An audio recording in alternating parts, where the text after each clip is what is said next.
Each of us has a unique career story to tell.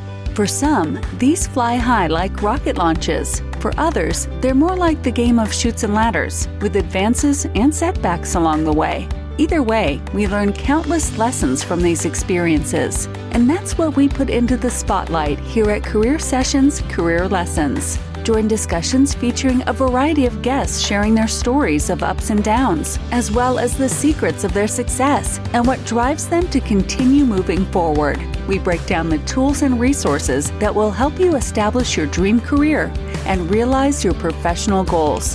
Here's your host, J.R. Lowry.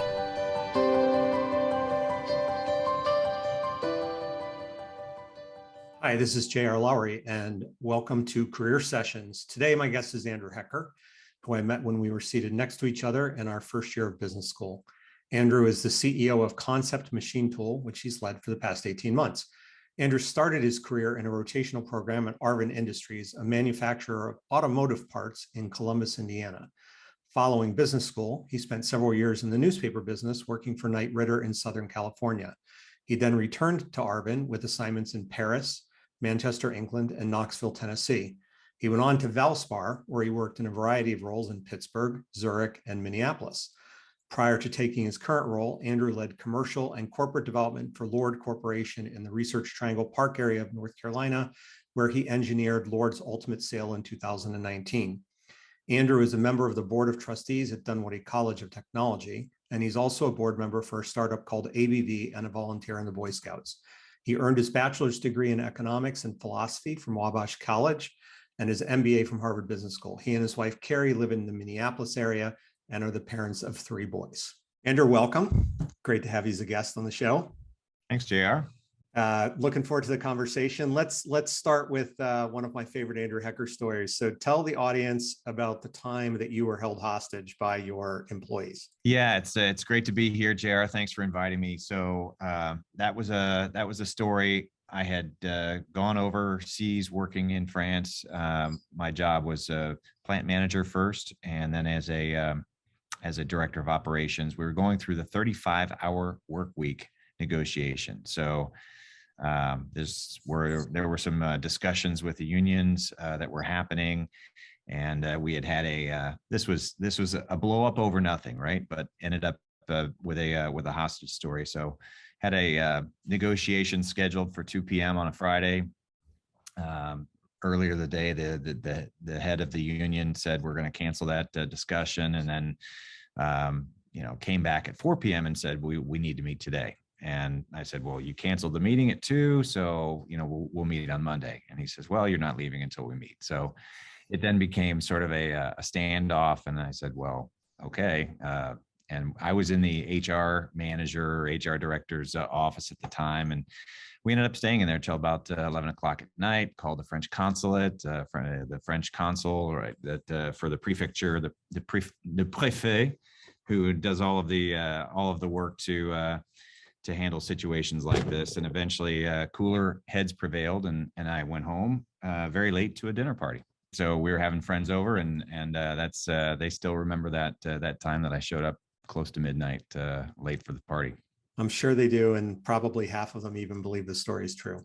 Yeah, exactly. Yeah. All right, well, let's go back to the beginning. So you started your career in a rotational program at Arvin. As an economics philosophy major coming out of school, how did you end up choosing a job in the automotive industry? Well, I always knew I wanted to have a career in business. So I looked at opportunities, and there were 2 opportunities in particular that were attractive to me. One was a consulting business that would have had me going into many different companies, kind of like you ended up doing after business school.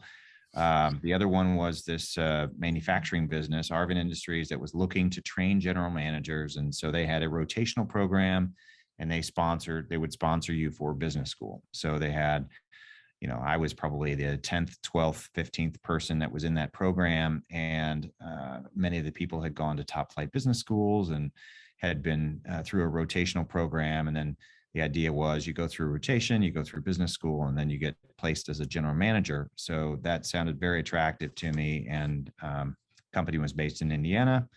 which is where I grew up. So it made a lot of sense, and I chose that one coming out of undergrad. What do you think you got out of that rotational program? I mean, you had the rotational program plus the sponsorship for business school. So there was even more to it than what some rotational programs offer. But relative to like going into a job where you just went into one job, you held it until you found the next job you wanted. What do you think the rotational program gave you in terms of a head start on your career? Well, some people know what they want to do. They know they want to be a CPA, or they know they want to do marketing, or they know they want to be in creative, or some other function. I didn't, and I had gone to a undergraduate program which was a liberal arts program. If I had gone to do anything else, I would have gone to be an engineer, and got into several engineering programs, but ended up going to a liberal arts college that was training me for a lot of different potential careers. And so economics was the closest thing to business probably that I could have chosen in an undergraduate liberal arts program. I did philosophy because it was very interesting to me, and I think exercised different parts of my brain. And when I went into this program at Arvin, it offered me an opportunity to go into different functions and try them out. So I went into engineering, I went into customer service. I had a rotation in the manufacturing plant, implementing sort of a Toyota production system type program that Arvin was big in implementing at that time. I worked in the corporate development team, which was a foreshadowing to some of my later involvement in my career, and did financial analysis on competition and on people that we might acquire. So it was a great opportunity to try out a lot of different functions, and to get a flavor for them. It was by far more of an investment in me as an individual than the company got back in return.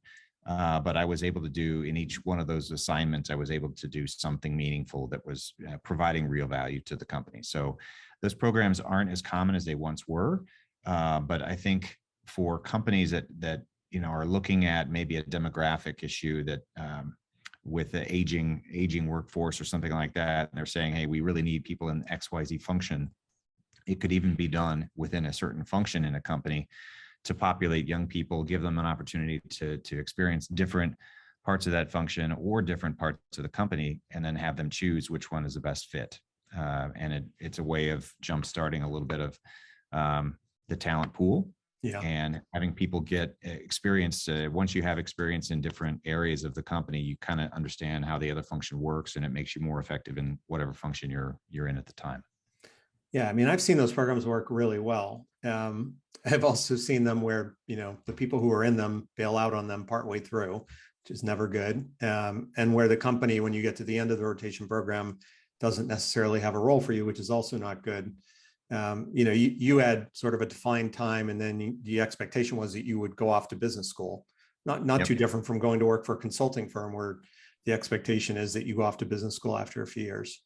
Yeah, that provided certainly an ending on it, and it was always a bit organic. It takes more resources at the company to design these types of programs and to manage them and run them. You do have to have somebody who's passionate for early career development, and it wasn't always somebody in HR. And in one case, we started one of these programs at a later portion of my career at Valspar. We started for sales and marketing associates, and we had somebody who was an engineer who was really working with those folks to try to get them experience across the different sides of that business. Yeah. Finishing school, you had a standing offer to go back. But you decided to go a little bit different direction when you took the job out at Knight Ridder. What prompted the change in direction? Yeah, so there were so many changes in my life at the end of business school. My wife and I got engaged at that time. I decided to make a career change. A lot of the things where the automotive industry was located. My wife had a background in fashion and merchandising, and so you think automotive parts manufacturing locations and fashion merchandising locations, they don't always happen to be in the same spot. So I wanted to try something other than automotive. I took a role with Knight Ridder, a publishing organization, and the internet was coming. The company was trying to turn around its business, diversify its revenue streams. So we moved to California. My wife was working in Orange County. I was working in Long Beach. Paid back my business school debt to my first employer, and ended up in this role for publishing and working to change the way that the business worked. We all know how the movie ends with the newspaper business. After a couple of years, for me in particular, I knew that, in the news organization, it had a pretty intensely local focus for a particular newspaper. And I missed the international exposure. I had worked overseas in between years of business school. I had done a junior year abroad in my undergraduate time. And so I kind of missed that broader exposure and international exposure. And then the second thing was really a big one. I looked at the potential of turning around the revenue model for the business. It was going to be very difficult. Most of the newspaper, a good portion of the revenues were based on classified advertising. That was what was impacted most by internet-based competition. So we've seen various successes at it in terms of paid subscriptions increasing, New York Times, Wall Street Journal being particular success stories in that, and then various local papers have really struggled there. Obviously, a tough time for the newspaper industry, and it's been a pretty tough ride for that industry ever since then. So then you went back to Arvin, and you went over to Paris, first of 3 expat assignments that you had. I think when you did the first one, you were no kids. When you did the last one, you had 3 kids. I know you lived in 3 pretty different places: Paris, Manchester, England, Zurich. How would you describe your time living abroad? And what would you say to somebody who's considering an expat assignment? Yeah, so I would say it was a very rich and rewarding experience for us. And I say us for the kids, for my wife Carrie and me. We had a good experience overall with our expat assignments. And for many people that I've talked to in my career, they say, well, how do you get that assignment? How do I get an international assignment? For me, I kind of fell into it. I had started networking. I knew that the publishing thing wasn't something that I was going to stick with long term, and I networked back with my former bosses at Arvin, and I was looking for a reference, and they said, hey, we've got a job. So they pursued me to come back, and that was really gratifying. I had declared that I was interested in a international assignment, and they looked for something. They had just taken a joint venture whole. And so there was an opportunity for me to move over into the management team for that business. So that was sort of the catalyst that got me into the international scene. For people who are in different situations, that I met expats along the way. Some of them were with large companies, and this was very common. Some of them were with consultancies or with in banking, and it was fairly common for folks to move internationally in those instances. It really comes down to saying, if that's what you want to do, how do you set yourself up into that situation where you can be of value to a company, and the company gets something out of moving you overseas. It's a very expensive proposition for a company to do if you're going to be on an expat package. Right. So there's schooling. In our case, we went over with no kids, as you said. So there was no schooling, but schooling gets to be expensive. Housing gets to be expensive. Taxes and tax situation gets to be expensive. So I would say that for us, it became very much a very good cultural experience. Stretched me out professionally in new situations, new jobs, new functions, new cultures, new languages. And I'm certainly glad that I raised my hand and asked for that. It's been a big part of my career. Yeah, absolutely. And as an expat myself, although we did it after our kids were grown, certainly you get a lot of experience and opportunity to meet people that you never otherwise would have met, and enjoy just the ability to travel, particularly when you're on an assignment in Europe where everything is so close. So but it's a trade-off. You're far away from your family, and there's a sort of a limited amount of time typically, and a little bit similar to those rotational programs. Not all companies are great at getting their expats back, into a role that's really the right next role for them. So you have to go in a little bit with your eyes open on, some of the potential trade-offs you make. But for us, it's been a really phenomenal experience. Yeah, I would tell you that when you're in an international assignment, no matter how big the company is, even to a certain extent wherever the headquarters are, I knew folks in France that were working for a French company that were in the headquarters location. And then the question is, how do you get back to the US? And you're going to a satellite. In my case, I was going to a satellite away from the headquarters. And, I spent in my first assignment, we went for 3 years to France, which extended to 5 years because I took different roles. Then we reorganized the business along country management lines. We had been organized on functional lines, and the business was reorganized under country management. So I moved to the UK as essentially the country manager. So that extended our role, had our second child in the UK, and we ended up being overseas for 8 years in a row before moving back to the US, had our third child in the US. And that move back to the US was a little bit of a, effectively the company, my company, Arvin Industries, had merged with Meritor, an old Rockwell automotive company, and really put light vehicle and heavy vehicle businesses together. I was working in an aftermarket parts business that was selling through distribution.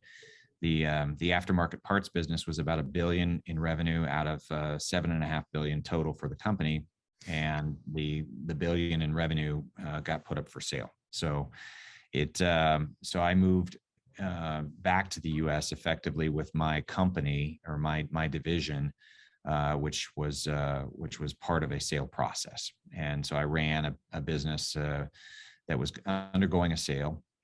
And that's what I came back into from an overseas assignment. So it got me home, quote unquote, to the U.S. Ended up with having a sale process that I was managing along with the team that I inherited.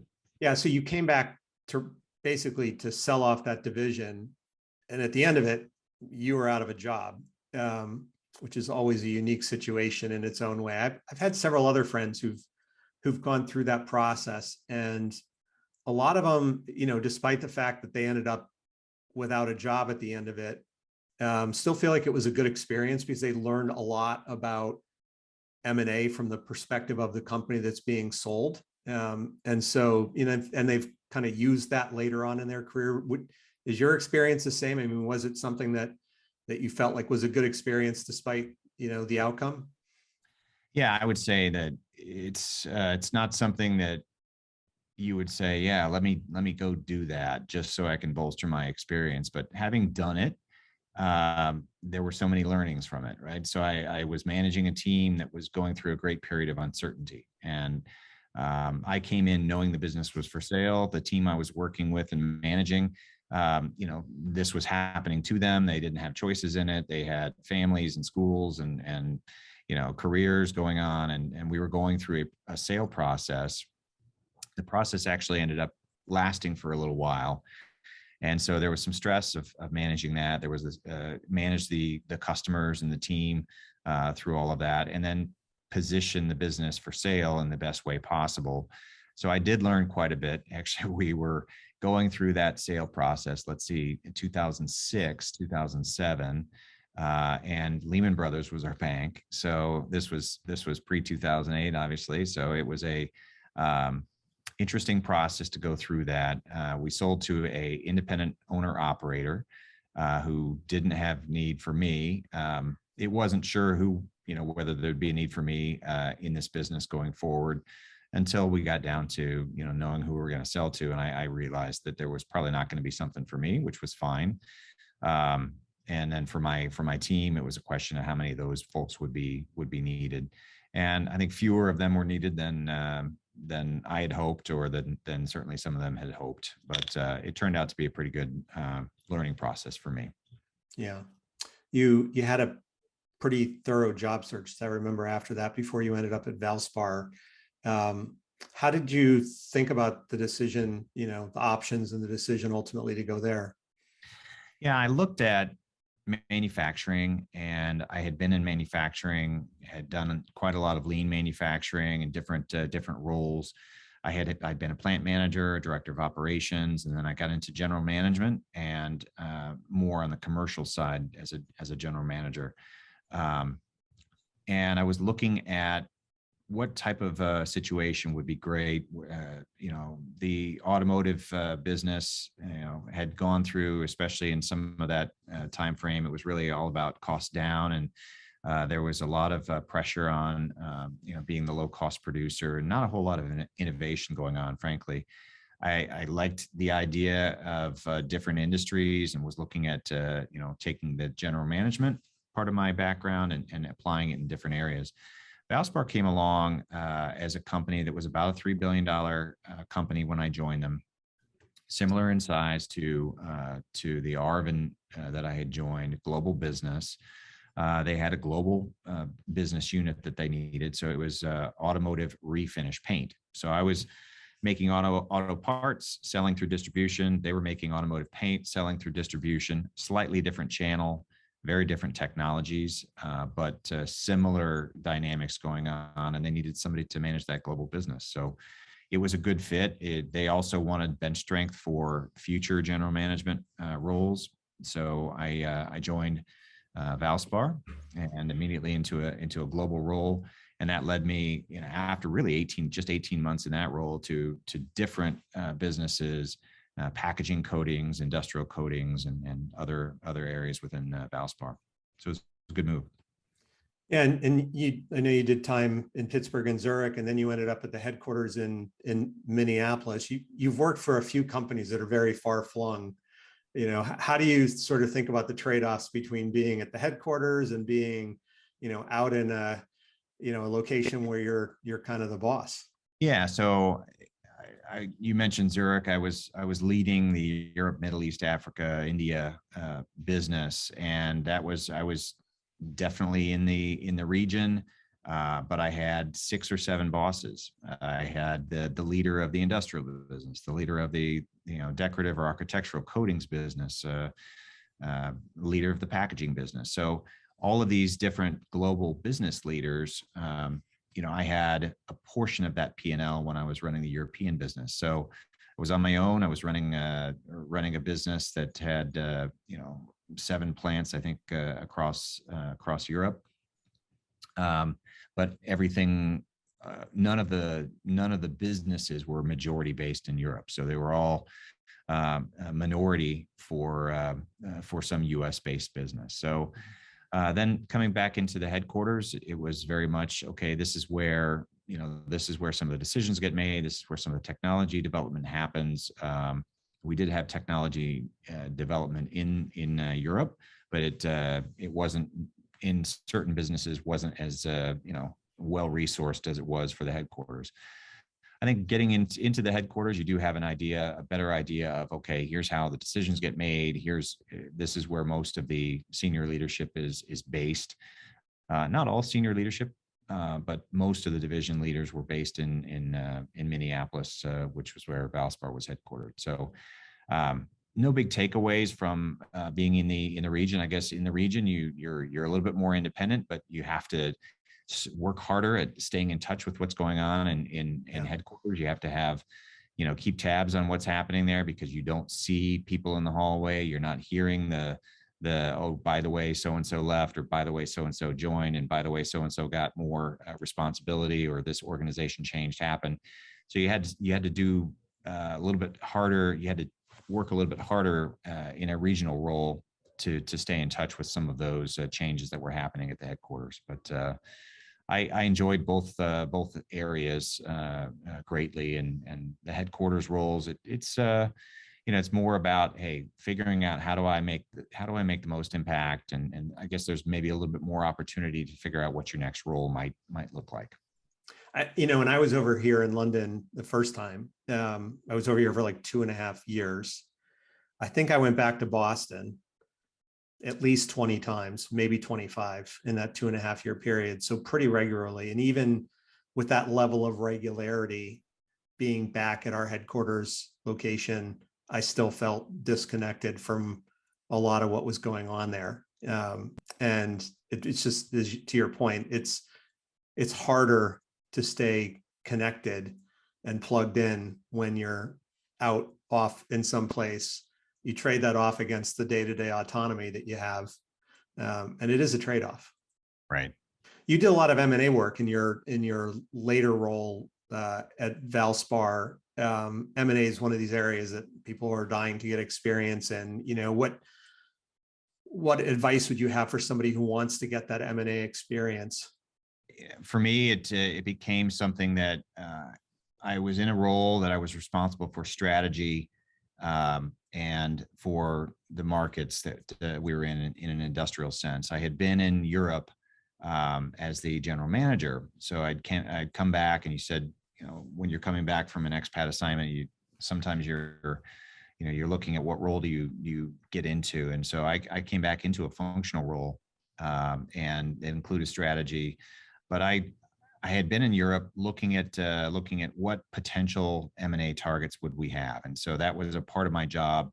And it was really all about identifying a pipeline, having a process, and working that process. So for people that are considering, how do I start with that? I mean, I would first understand, what does the M&A process look like for your company, and how do you get involved with it? Because there's generally speaking some opportunities that even at a individual contributor role, you could pick up, hey, here are a couple of good ideas for competitors that are out there, or other players that have capabilities that we don't have that we might acquire. So it's just being aware of what might make a good acquisition, or what might make a good partnership. And then for me, it was coming back and looking at how do we grow our business. We were pretty large in the U.S. in an industrial business. We were fairly small in Europe, and so discovered an opportunity that for an industrial acquisition. There was a business in Italy that effectively I was aware of because I had been in Europe that was coming to market, and I was leading strategy. So this became something that we were going to go after. We ended up winning that and becoming the acquirer for that business. And so going through that process of leading it from a division standpoint, and then also my boss at the time had quite a lot of M&A experience, and was able to be very instructive on that. Our legal team at Valspar had quite a few experiences with acquisitions, and so it wasn't me by any stretch of the imagination. I was learning from a lot of people. But we put together a program for that, not just the acquisition, but an integration plan. And then after acquiring the business, we worked on the integration, for a good year and a half, which was pretty complicated integration into the business. So that was my first start, and that led to me taking over M&A for the company, for Valspar as a whole. And we did a couple more acquisitions, did a divestiture of another business as part of that. So all in all, I think 10 or 11 transactions as a part of that. Not nearly as many as you would get in investment banking, but very meaningful to the overall company. And in a private company, or a public company in this case, there's not as many transactions as you would see in an investment banking setting. Yeah, but it's different too. You're on the inside, right? And it's a very different experience. It's a bit like consulting, right? It's very different to be a consultant than it is to work for the company. It's different to be an investment bank advising a company on a sale relative to the companies that are involved in the process, of the acquisition. So not everybody's going to get to work for an investment bank, but if you are looking for M&A experience, as you said, figure out how your company does M&A. And that's a good place to start, right? If they do M&A, even right. Some don't.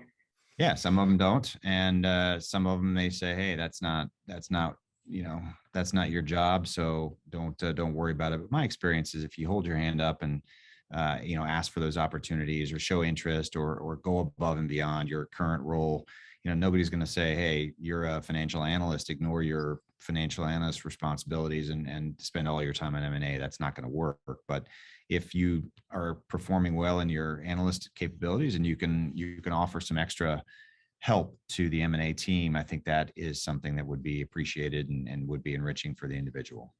Yeah, absolutely. So you then went to Lord down in North Carolina. Yeah. Your family stayed in Minneapolis. How was that process? You were going back and forth pretty much every week, as I remember. Yep. I think living in a, extended stay hotel kind of thing, right? For a while. And yeah, so this, the story with Valspar ended up with Valspar selling itself to Sherwin-Williams. So I left during that process, and the process of looking for what was next became one for me of finding the right fit, finding the right size company, and this was a period where I had maybe 2 weeks in between my time at Arvin Meritor and Valspar, and I had probably about 8 or 9 months in between my time at Valspar and Lord. Yeah. So this was an opportunity to join a company that was a privately held company that had been a family business for about 60 years and then run under a trust for 30 years. I joined in a CEO succession role. Of course, nothing's guaranteed, right? But I joined in a commercial development role.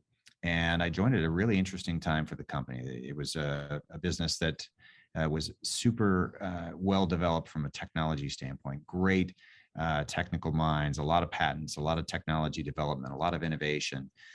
And they didn't have as well of a developed sales process and commercial success process. So I joined in that role, running the commercial side of things, commercial development, working on digital marketing, and helping the business with a transformation effort. So the company was going through a transformation effort, which we branded Lord Summits, climbing new summits, and we were targeting $1 billion in revenue. When I joined, it was about $850 million in revenue, and we started the whole company on this transformation effort. Around the same time, the company decided, after sort of almost 30 years under a trustee arrangement, to seek strategic alternatives. And so that led to us, going down the path of selling ourselves, and it was a very interesting process. I was fortunate to be, leading that deal team. Our CEO knew my background in M&A, and we formed a great partnership in helping to work with our board and market the company. So we eventually sold to Parker Hannifin. I think it's been a good outcome for both the folks at Lord and the folks at Parker. It was a good match between the companies. But as you say, JR, that my intention probably when I joined was maybe to relocate the family after my oldest exited high school. Mm. But it ended up, when we set ourselves on a path to be sold, that I did not end up relocating, as I thought there might be a potential for me leaving the company at the end of the process. So I ended up commuting, and it was a different type of experience. I thought I might commute for 9 months or a year. Ended up commuting for 3 years, and a very different situation. You as a family, I'm sure, had to figure out how to make that work. Yeah, I give full credit to my spouse, Carrie. Really had to take on a lot during that time. I was back and forth. The company was very supportive at that time, and I was able to make it work. But certainly being away from the family 4 days a week, not unlike consulting or some cases banking, but it's not unlike some of those roles. But it was certainly a different role than we had in my career, and so I was spending significant amount of time away from home, working like crazy when I was in North Carolina. Love that area of the country. It's a great place. But it was a new experience for us.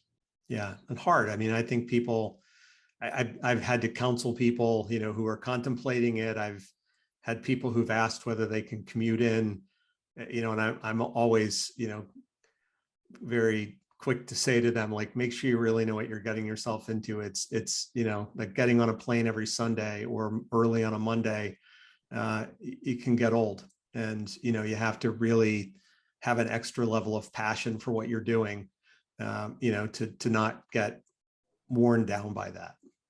Yeah, there's if you're doing it without an ending in sight, I think it's an extra level of challenge. Yeah. If you're doing it with some sort of an end in sight, then it becomes something that most people can manage.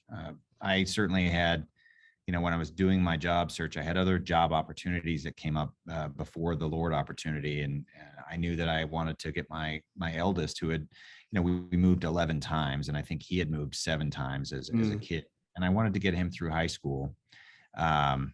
We've since been in one place, now for a decade, but I wanted to get my eldest through high school without having another move. And some of the companies were accepting of a commute for a period of time to get him out, and others were not. Yeah. And I had one of the recruiters, say to me, hey, most people can do 9 months. Some people can do 12 months.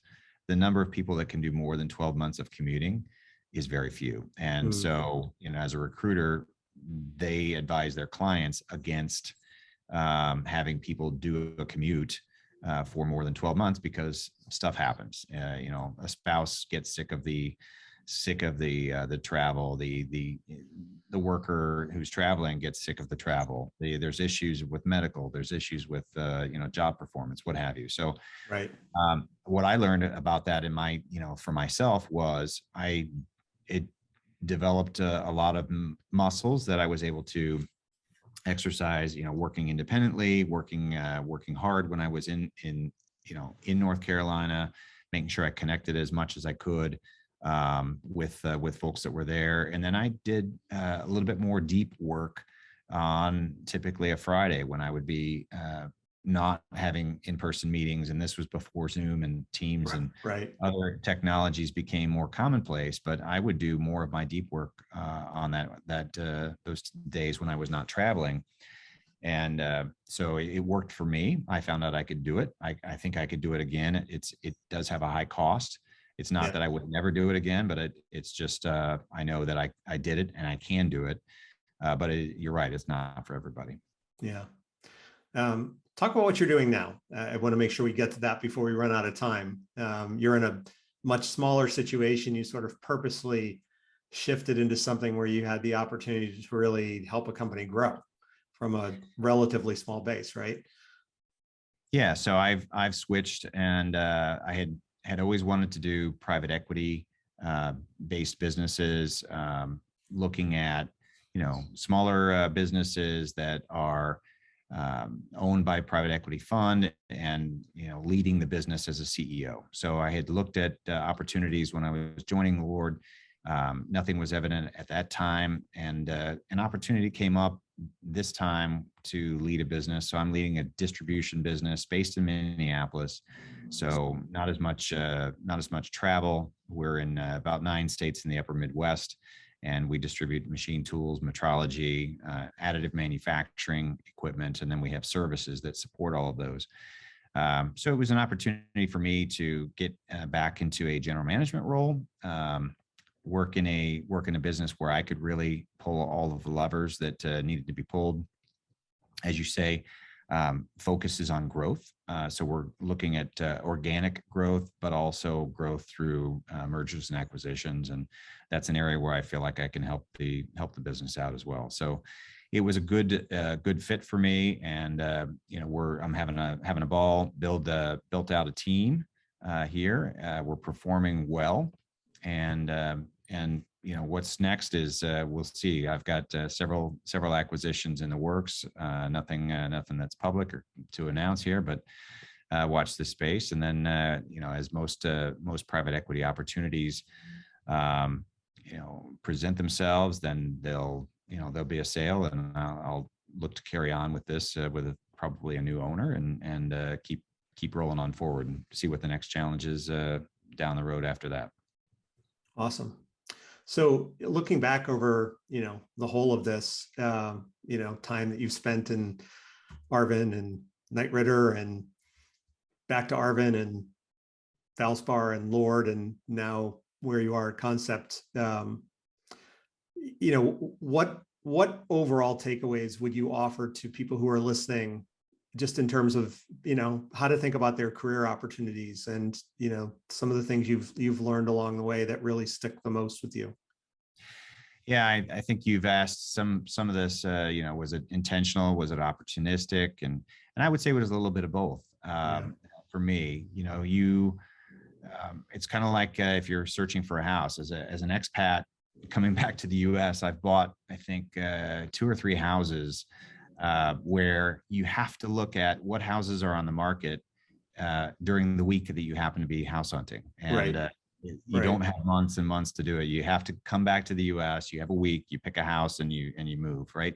So finding a job, you could have the perfect job come up and you're not ready for it. Or the time that you're looking for a role, you've just gone through a sale process, you're out, you've taken a severance package and you're now looking for your next challenge.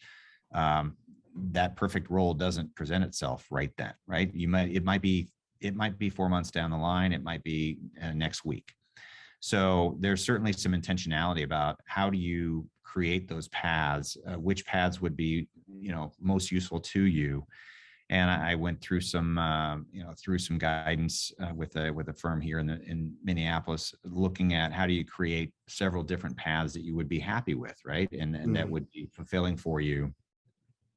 And then working a networking job search to find the potential jobs that would be out there. But it's a matter of some folks along the way have had their door knocked on. I think it's always good to listen to those types of opportunities and see what's out there.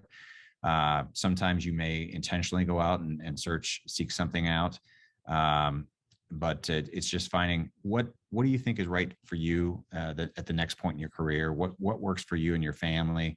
Is your spouse working? Are you wanting to move? Are you wanting to change industries? Are you wanting to change functions? All of that stuff is easier the earlier you are in your career, and the more the more you get developed in your career, the more those decisions become harder because of either family or because you're looking to make a big change and somebody's not necessarily willing to make a big bet on you at that point in your career. So it's been something I've reflected a lot on each time I've gone through a transition.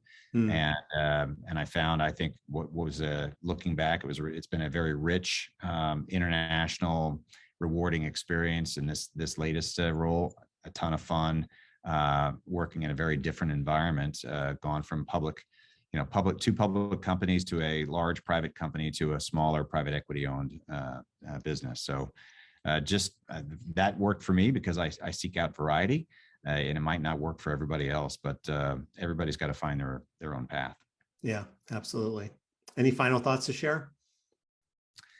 No, appreciate the opportunity. I guess like some of your other guests, maybe just advice for people, hold your hand up, seek out and volunteer for different things. Those are the paths can lead you in different directions. Get out of your comfort zone. There's a lot of cliches here, but keep looking for advancement. Keep listening to stories like this and like others that you've had on the show, and then network right before you need it.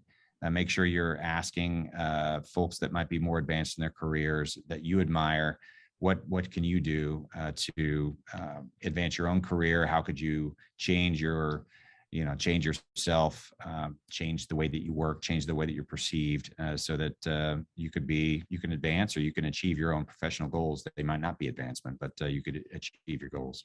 Yeah, all good advice. And, while some of those things may be cliches, there's also a lot of validity in them. So Exactly. Awesome. Well, I will let you go. Thanks again, Andrew, for making time. I appreciate you being a guest on the show, and have a good rest of your day. Thanks, JR. You too. Cheers. All right. Take care. If you're ready to take control of your career, visit pathwise.io. And if you'd like more regular career insights, sign up on the website for the Pathwise newsletter and follow Pathwise on LinkedIn, Twitter, and Facebook. Thanks and have a great day. Thank you for listening to Career Sessions, Career Lessons. We hope the nuggets of wisdom shared today help guide your path to the successful career of your dreams.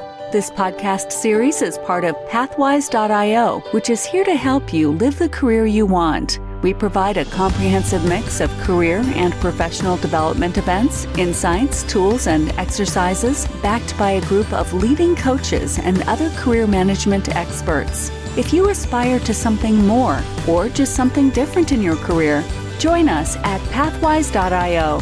You can find us on LinkedIn, Facebook, and Twitter. See you again on the next episode.